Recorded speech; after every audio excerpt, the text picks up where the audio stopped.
Hello everyone, मैं आशा करती हूँ आप सभी ठीक होंगे। मैं काजल धामी आप सभी का स्वागत करती हूँ। मैंने कल आप लोगों के साथ सीटैट साइंस की जो केमिस्ट्री का पोर्शन है वो आप लोगों के साथ कंप्लीट मैराथन सेशन में यहाँ पे कवर किया था, जिस वीडियो को आप लोग बहुत प्यार दे रहे हो। और साथ ही साथ इस तरीके से आप लोगों की फिजिक्स और बायो की भी अभी जो मैराथन सीरीज है वो आना भी पेंडिंग है, जो कि नेक्स्ट वीक में आप लोगों के साथ मैं शेयर करूंगी। और आज की इस वीडियो में मैं आप लोगों के साथ यहाँ पर सीटैट में जो आपसे इंग्लिश पोर्शन पूछा जाता है, यानी कि जो आप लैंग्वेज में यहाँ पे इंग्लिश का यहाँ पे चयन करते हो, इसके अंदर जो हम लोगों से इंग्लिश पेडागोजी पूछी जाती है, इसका मैं एक कंप्लीट मैराथन सीरीज यहाँ पे लेके आई हूँ।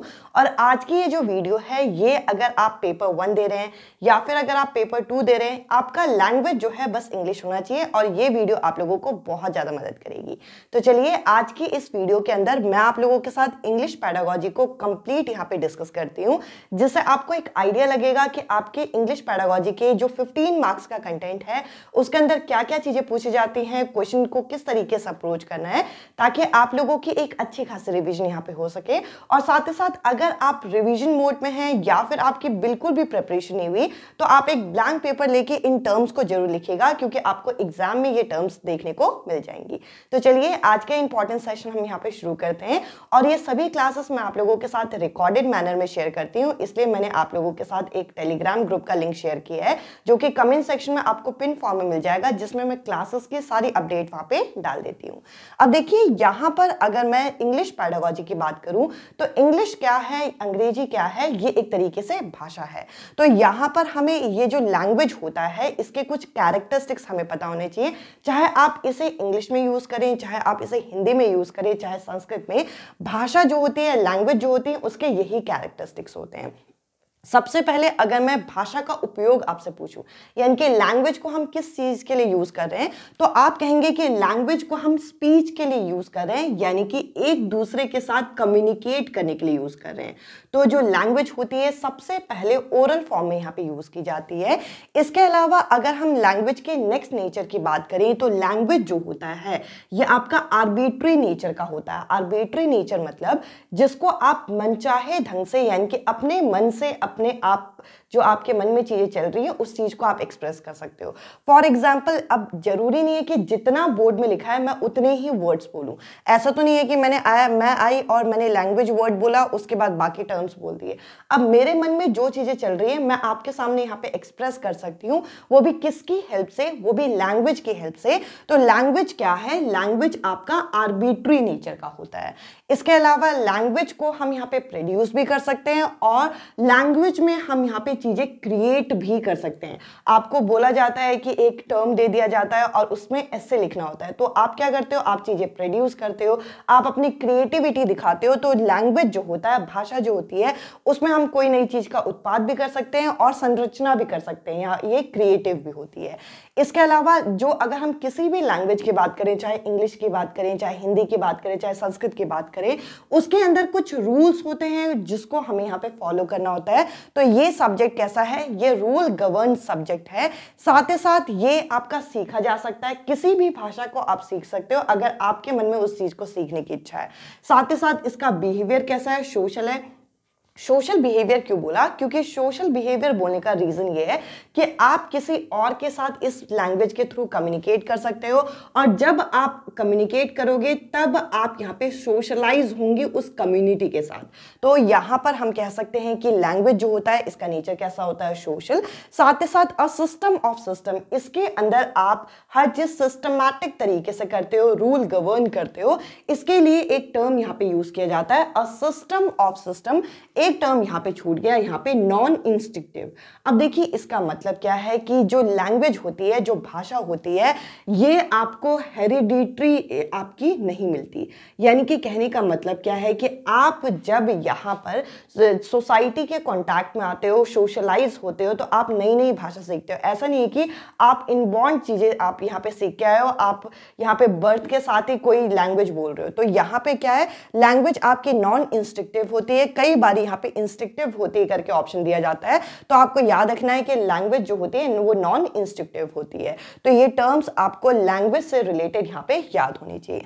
अब देखिए, क्योंकि हम यहाँ पे इंग्लिश पेडागोजी की बात कर रहे हैं, तो इंग्लिश के ही हम लोग टर्म्स को यहाँ पे टारगेट करेंगे।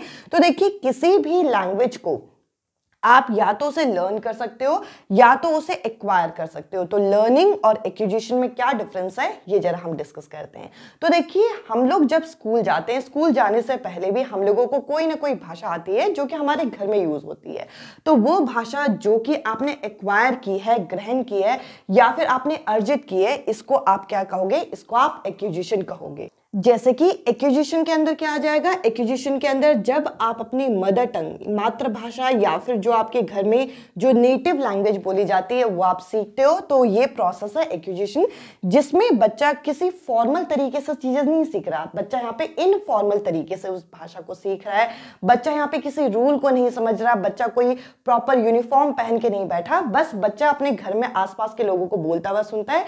वो चीजें उसके माइंड में कहीं ना कहीं यहाँ पे अनकॉन्शियस तरीके से, अचेतन तरीके से उसके माइंड में बैठ जाती है, और कभी ना कभी उसे जब लगता है कि इस चीज का यूज यहाँ पे होगा तो वो उस चीज का यूज वहां पे कर लेता है। और ये कहीं ना कहीं आपके ये एटीट्यूड पे डिपेंड करता है कि आप उस भाषा के प्रति कितना रुचि रखते हैं। तो इस तरीके से यहाँ पे हम एक्विजिशन कर सकते हैं। और एक्विजिशन पूरी तरीके से कैसा है? नेचुरल प्रोसेस माना जाता है, यानी कि प्राकृतिक तरीके से आप चीजें सीख जाते हो, किसी फोर्स में, किसी दबाव में आके इस भाषा को नहीं सीखते। और अगर हम लर्निंग यानी कि अधिगम की बात करें तो ये पूरी तरीके से कॉन्शियस होता है, पूरी तरीके से चेतन मन के साथ इस भाषा को आपको सीखना होता है। साथ ही साथ इसमें पूरा का पूरा आपको एक फॉर्मल सिचुएशन दिया जाता है जिस भाषा को आप सीख रहे हो। फॉर एग्जाम्पल, आपको हिंदी और आपके जो घर में नेटिव लैंग्वेज बोली जाती है वो आपको आती है। अब आप स्कूल गए, आपको स्कूल में यहाँ पे फ्रेंच, इसके अलावा इंग्लिश यहाँ पे सिखाई जा रही है, तो उससे रिलेटेड आपको सारे के सारे ग्रामर के रूल यहाँ पे बताए जाएंगे। उस ग्रामर के रूल को आप सिस्टमैटिक तरीके से पूरे सिस्टम के साथ आप सीखोगे। तो यहाँ पर क्या होता है? ये आपके एप्टीट्यूड पे, यानी कि कहीं ना कहीं ये आपके अंदर जो नॉलेज होती है उस पर भी डिपेंड करता है कि आप उस चीज को सीखने के लिए कितने केपेबल हो। इसके अलावा पूरे तरीके से फॉर्मल तरीके से चीजें सीखी जाती है। ये जो लर्निंग होती है ये एक तरीके से रूल गवर्न होती है, यानी कि इसमें ग्रामर के जो रूल्स होते हैं उसको आपको प्रॉपर सिस्टमैटिक तरीके से यहाँ पे सिखाया जाता है, जबकि एक्विजिशन में ऐसा कुछ नहीं होता। और इसके थ्रू हम यहाँ पे सेकेंड लैंग्वेज या फिर आपकी जो टारगेट लैंग्वेज है उसको हम यहाँ पे सीखते हैं। अब अभी हमने देखा कि लैंग्वेज के क्या कैरेक्टरिस्टिक्स हैं। इसके अलावा लर्निंग और एक्विजिशन में मेजर डिफरेंस क्या होता है, ये आपके एग्जाम में पूछा जाता है। कई बारी लैंग्वेज से रिलेटेड, लर्निंग एक्विजिशन से रिलेटेड आपके पेपर में क्वेश्चन पूछे गए हैं। आपको यहाँ पे इंग्लिश पैडागॉजी पूरे 15 मार्क्स के लिए टारगेट करनी है, जो कि आप लोगों को यहाँ पे क्या करना है, एक एक टॉपिक को अच्छी तरीके से समझ के जाना है। इसके अलावा देखिए, यहाँ पे एक टीचर्स फेवरेट या फिर आप कह लीजिए एक लैंग्वेज के सेक्शन में सबसे इंपॉर्टेंट टॉपिक होता है हमारा यहाँ पे लैंग्वेज स्किल का। किसी भी लैंग्वेज को सीखने के लिए कुछ स्किल्स होती हैं जिनको हमें यहाँ पे फॉलो करना होता है। और अगर हम लैंग्वेज की बात करें तो यहाँ पे है लिसनिंग, स्पीकिंग, रीडिंग, राइटिंग, जिसको आप LSRW के नाम से भी जानते हो। और इसी सिस्टमैटिक वे में बच्चे को किसी भी भाषा को सिखाया जाता है। सबसे पहले अगर आप चाहते हो कि एक बच्चा यहाँ पे किसी भाषा को सीखे तो उसके लिए सबसे पहले एक गुड लिसनर होना चाहिए, क्योंकि एक गुड लिसनर ही एक गुड स्पीकर कहलाएगा। क्योंकि अगर आप किसी और की बात को सही से सुनोगे तभी उसकी बात को आप रिस्पॉन्ड कर पाओगे। और जब बच्चा बर्थ लेता है तो भी इसी सिस्टम में चीजें सीखता है। सबसे पहले बच्चा बॉर्न हुआ, बच्चा सीधा बोलना शुरू नहीं करता। वे कुछ महीने तक बस दूसरों की बातों को सुनता रहता है, कुछ कुछ शब्दों को, कुछ कुछ टर्म्स को बोलने की कोशिश करता है, पर सिस्टमैटिक तरीके से नहीं बोलता। उसके बाद जब बच्चा कुछ महीनों का, कुछ साल का हो जाता है, फिर बोलना शुरू करता है। फिर आप उसे किसी चीज की रीडिंग सिखाते हो। रीडिंग के बाद जब वो 4-5 साल का हो जाता है, प्रॉपर जब उसकी फाइन मोटर कौशल जो होती है वो डेवलप हो जाती है, तो उसके बाद आप पेन पेंसिल को होल्ड करना उसको सिखा के राइटिंग भी सिखाते हो। तो इसी तरीके से हम यहाँ सिस्टमैटिक तरीके से सिखाते हैं।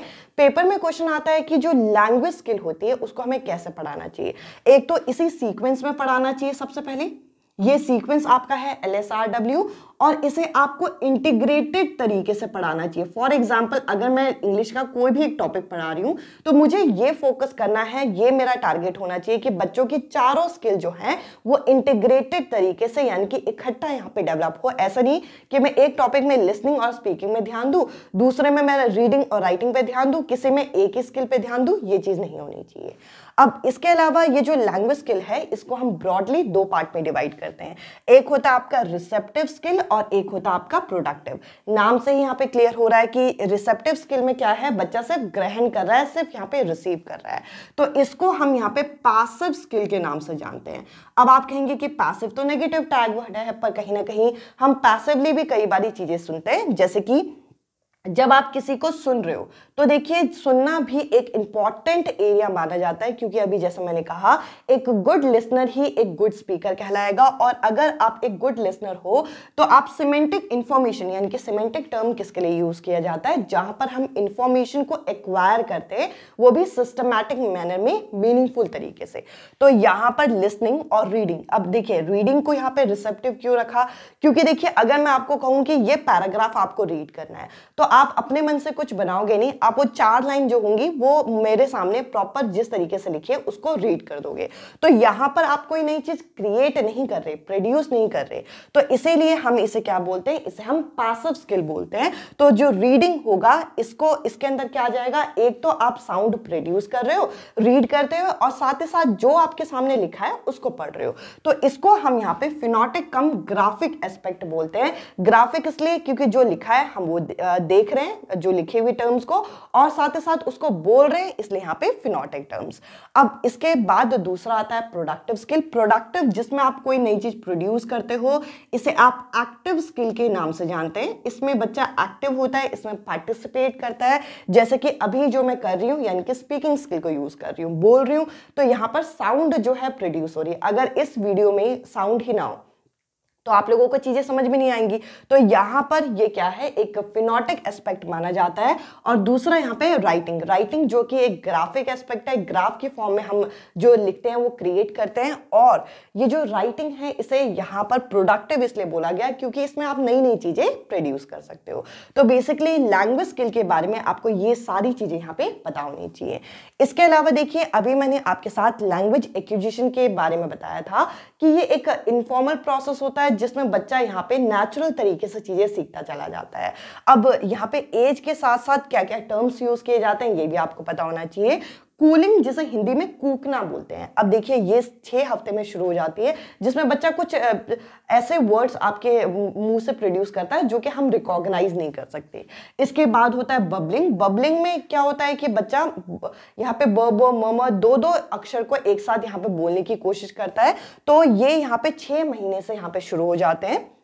1 वर्ड यानी कि एक शब्द जो बच्चा प्रॉपर बोल पा रहा है, जैसे मम्मा, पापा, ये यहाँ पे 1 साल के बाद यहाँ पे शुरू हो जाते हैं। ये थोड़ा थोड़ा बच्चों में वेरिएशन होता है, वे ग्रोथ पे बच्चों के डिपेंड करता है। इसके अलावा 2 वर्ड यानी कि जिसे आप टेलीग्राफिक स्पीच बोलते हैं, जिसमें बच्चा 2 शब्द बोल रहा है, जैसे मम्मा, पानी, तो इसमें बच्चा 2 शब्द यहाँ पे बोल रहा है। ये 18 महीने के बाद यहाँ पे शुरू हो जाता है।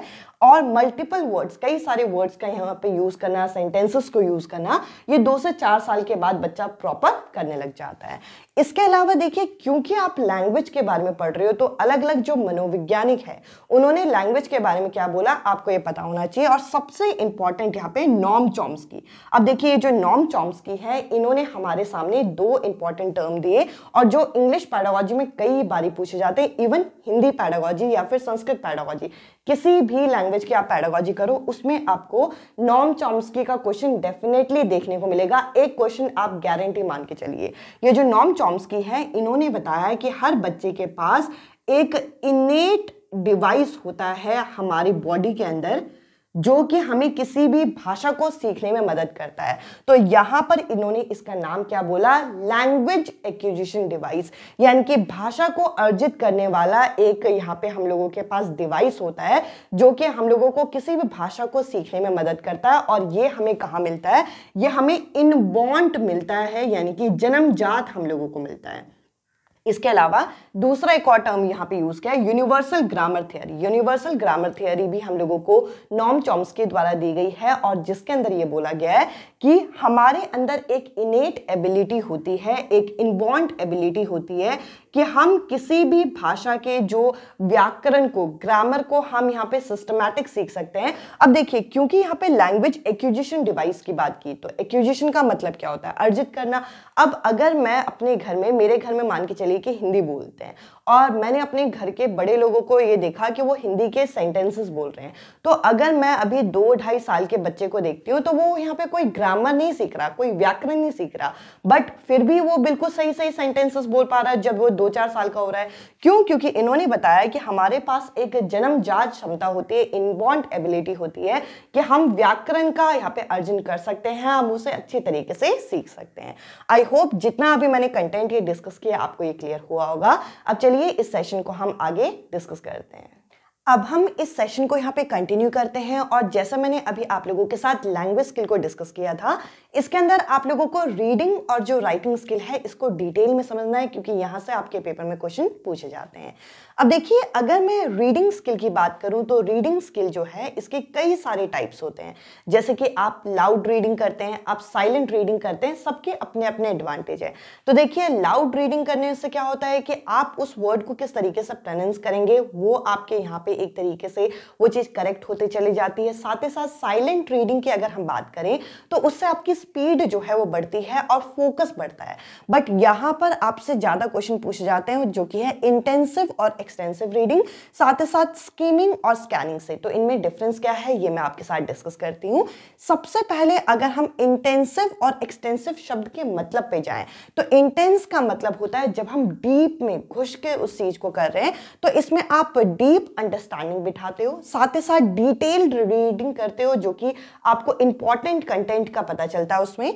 इसके अलावा क्योंकि आप बिल्कुल डिटेल तरीके से पढ़ रहे हो तो इसमें आपकी न्यू वोकैबुलरी यहाँ पे इनहांस होती है, आपको मैक्सिमम अंडरस्टैंडिंग उस टॉपिक की यहाँ पे आती है। तो अगर आप यहाँ पर किसी एग्जाम के प्रिपरेशन कर रहे हो तो जो टॉपिक आप तैयार करोगे वो किस तरीके से तैयार करना है, आपको इंटेंसिव रीडिंग करके, ताकि आपकी वोकैबुलरी डेवलप हो, आपको डीप अंडरस्टैंडिंग आए, आपको डिटेल अंडरस्टैंडिंग आ जाए उस कंटेंट को लेके।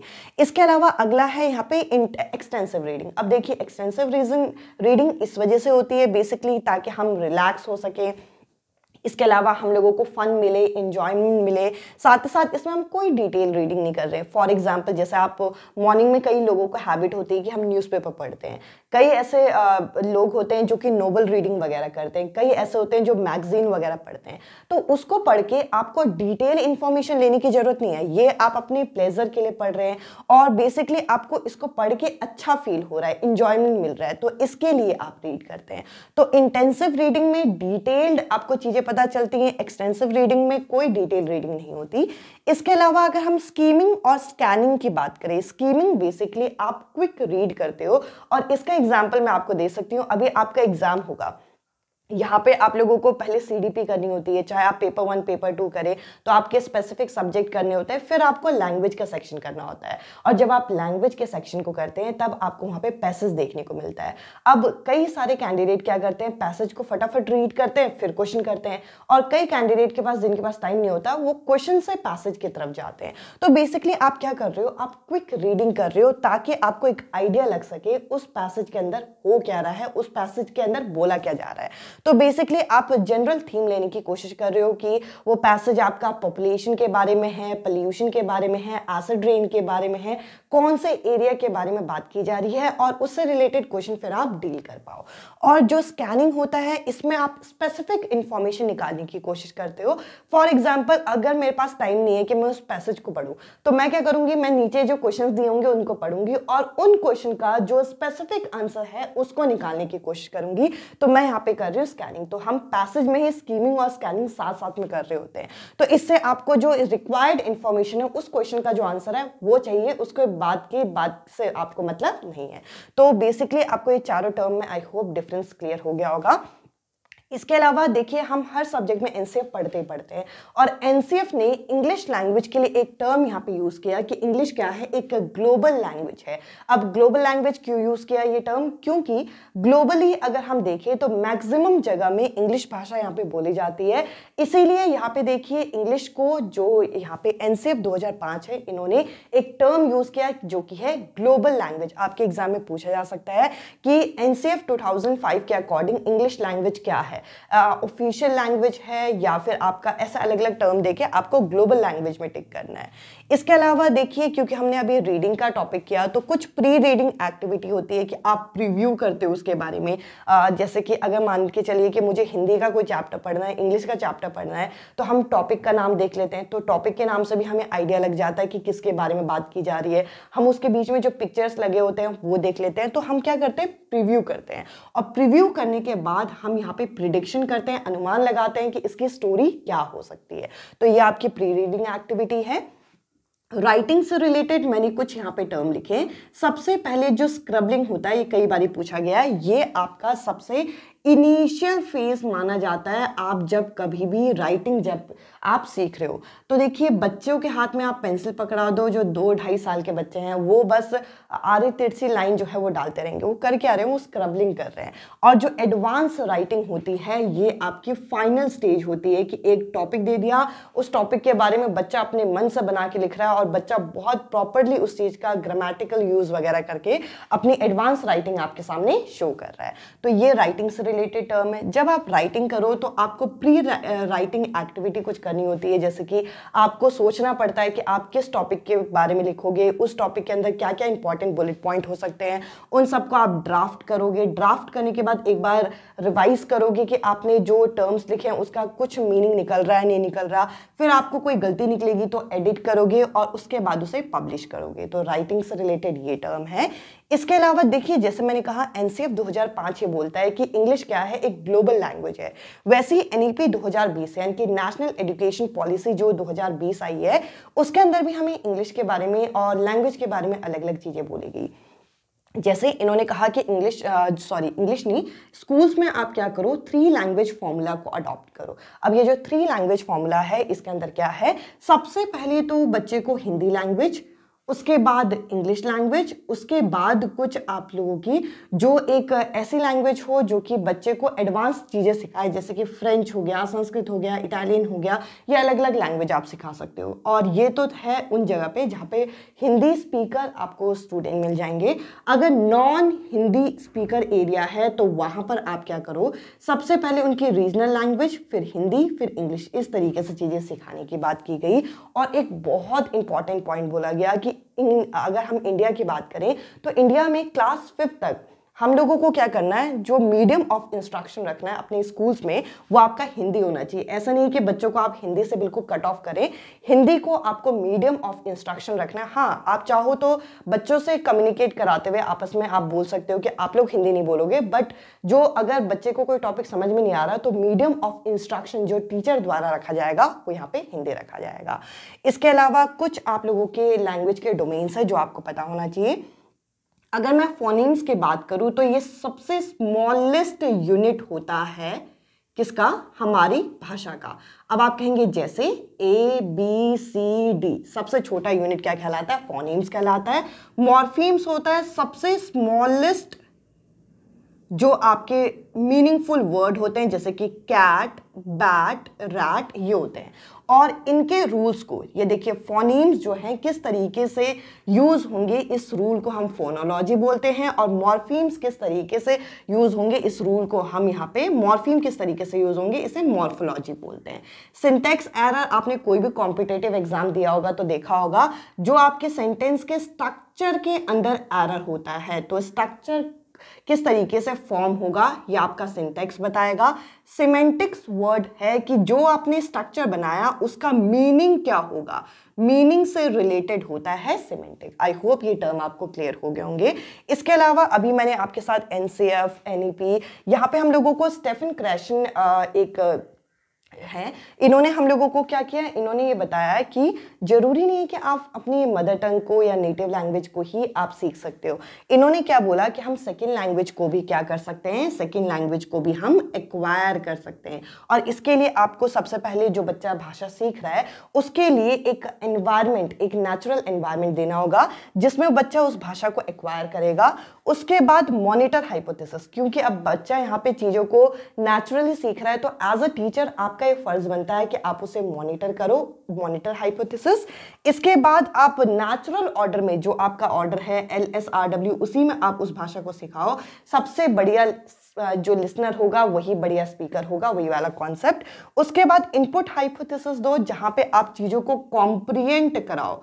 कॉम्प्रिहेंड मतलब उसे कॉम्प्रिहेंसिव, उसे और डिटेल में उस भाषा के बारे में बताओ। उसके बाद यहाँ पे इफेक्टिव फिल्टर, इफेक्टिव फिल्टर मतलब अगर तुम्हें लग रहा है कि तुम्हारे जो स्टूडेंट हैं यहाँ पे उनको रिक्वायरमेंट है किसी पर्टिकुलर कॉन्सेप्ट को और डिटेल में समझने की, तो आप उसे इमोशनल सपोर्ट, इमोशनल टच यहाँ पे दे सकते हो। तो इस तरीके से बच्चा सेकेंड लैंग्वेज को भी एक्वायर कर सकता है। आई होप यहाँ तक का सेशन आपको क्लियर हुआ होगा। अब चलिए हम आगे के कंटेंट को डिस्कस करें और उसके बाद मैं इस सेशन को यहाँ पे वाइंड अप करूंगी। अब मैं आपके साथ इस सेशन को यहाँ पे कंटिन्यू करूंगी और अब हम यहाँ पे एग्जिम्स ऑफ टीचिंग यहाँ पे डिस्कस करने वाले हैं कि लैंग्वेज टीचिंग में हमें क्या क्या एग्जिम्स, क्या क्या रूल बेसिकली यहाँ पे फॉलो करने होते हैं। तो देखिए, सबसे पहले आपको बच्चे के नोन कॉन्सेप्ट से अननोन कॉन्सेप्ट की तरफ लेके जाना है।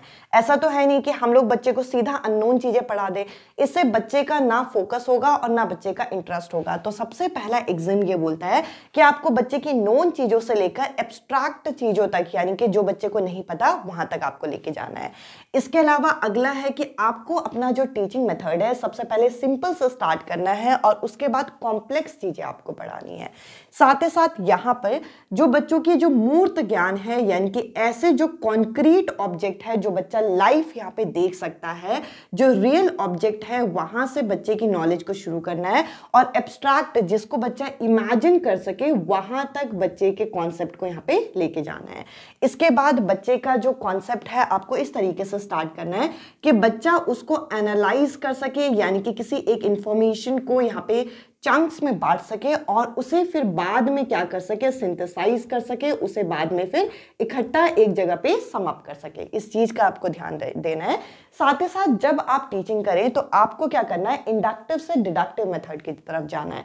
इंडक्टिव मेथड ये बोलता है कि पहले आप कुछ एग्जाम्पल दो और उसके बाद बच्चे को रूल की तरफ लेके जाओ, जबकि डिडक्टिव मेथड ये बोलता है कि बच्चे को पहले ये रूल बता दो और उसके बाद कुछ उसे एक्टिविटी या एग्जाम्पल से उस कॉन्सेप्ट को वाइंड अप करो।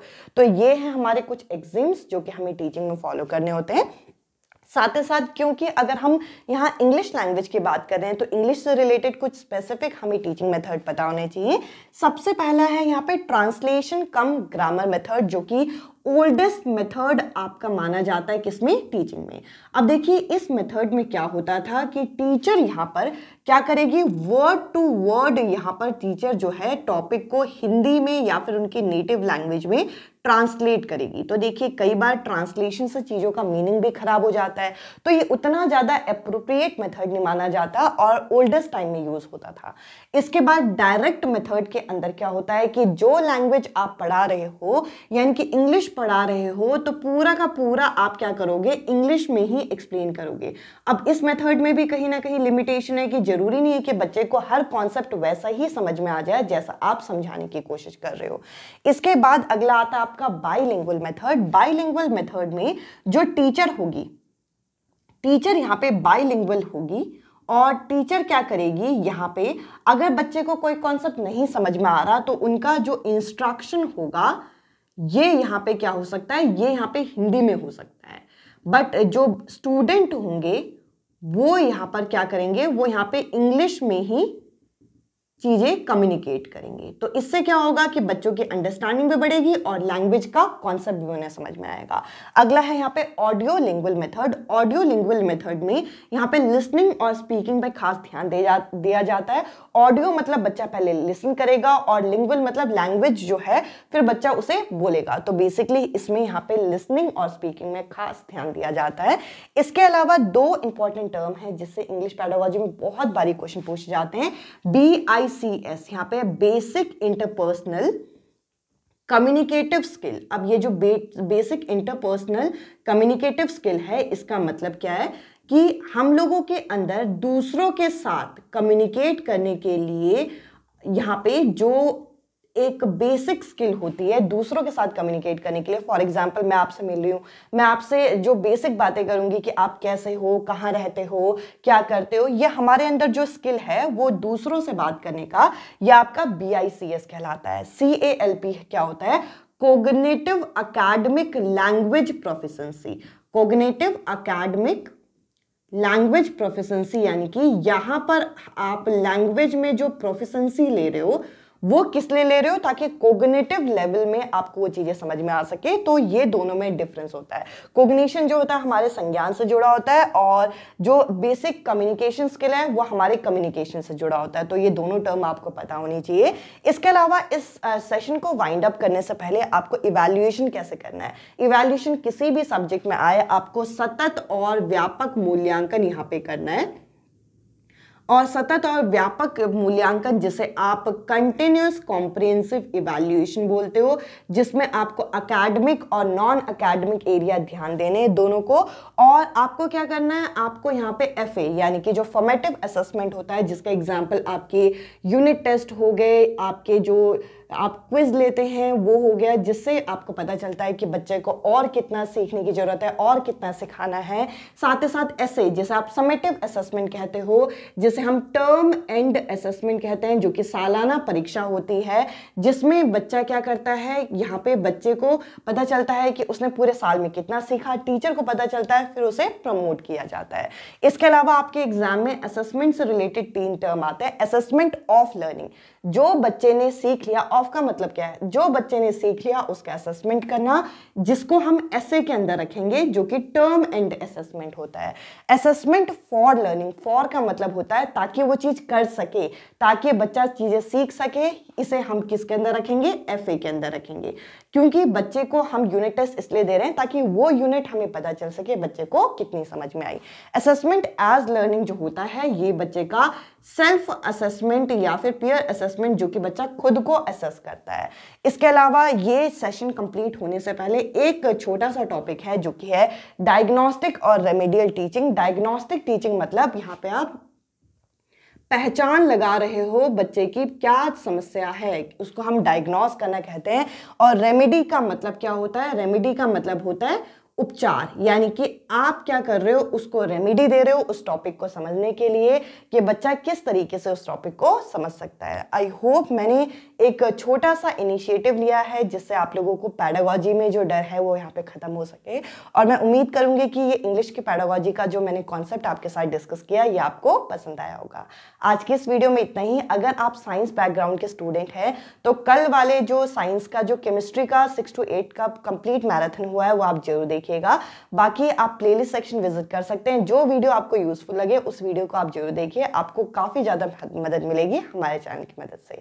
इसके अलावा इन सभी क्लासेस का लिंक जैसे मैंने स्टार्टिंग में बताया था आप लोगों के साथ मैं टेलीग्राम ग्रुप पे शेयर करती हूँ। टेलीग्राम ग्रुप का लिंक आपको कमेंट सेक्शन में पिन फॉर्म में यहाँ पे मिल जाएगा और प्लेलिस्ट के लिंक आपको डिस्क्रिप्शन में मिल जाएगी। आज के इस वीडियो में इतना ही। अब मैं आपसे मिलती हूँ अगली वीडियो में अगले टॉपिक के साथ। Bye bye, take care.